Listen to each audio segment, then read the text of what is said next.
పరిశుద్ధ గ్రంథం నుండి కీర్తనలు 116వ కీర్తన చదువుకుందాం. ఇప్పుడు ప్రార్థన.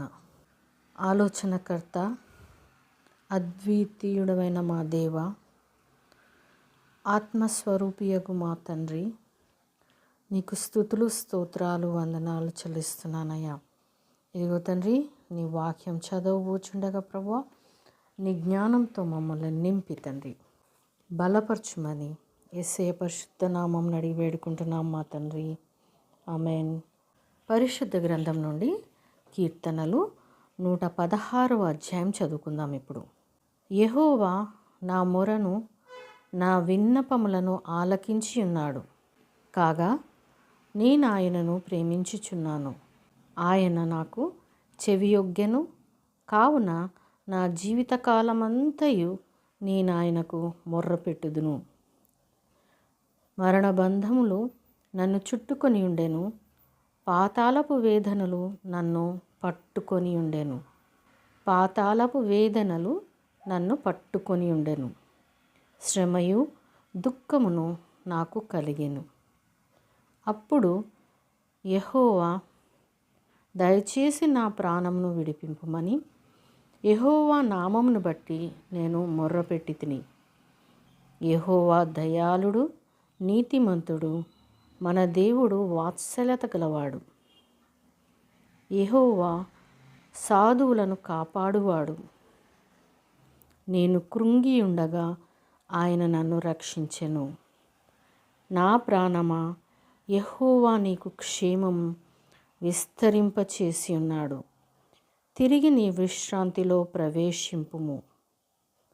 మరణం నుండి నా ప్రాణమును కన్నీళ్లు విడవకుండా, నా కన్నులను జారిపడకుండా నా పాదములను నీవు తప్పించి ఉన్నావు.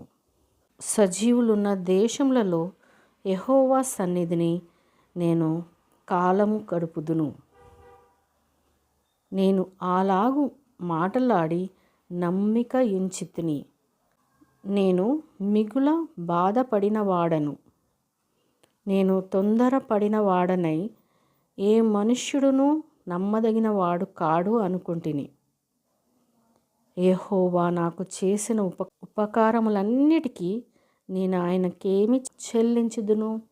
రక్షణ పాత్రను చేతపుచ్చుకొని యెహోవా నామమున ప్రార్థన చేసేదను. యెహోవాకు నా మ్రొక్కుబళ్ళు చెల్లించెదను. ఆయన ప్రజలందరి ఎదుటనే చెల్లించెదను. యెహోవా భక్తుల మరణము ఆయన దృష్టికి విలువగలది. యెహోవా, నేను నిజముగా నీ సేవకుడను, నీ సేవకురాలి కుమారుడనయున్నాను. నీవు నా కట్లు విప్పియున్నావు. నేను నీకు కృతజ్ఞతార్పణ నర్పించెదను. యెహోవా నామమున ప్రార్థన చేసేదను. ఆయన ప్రజలందరి ఎదుటను, యెహోవా మందిరపు ఆవరణంలోను, యెరూషలేమా నీ మధ్యను నేను యెహోవాకు నా మ్రొక్కుబళ్ళు చెల్లించెదను. యెహోవాను స్తుతించుడి. దేవుడు తన పరిశుద్ధ వాక్యంను మనందరి హృదయంలో ఫలింపచేయునుగాక.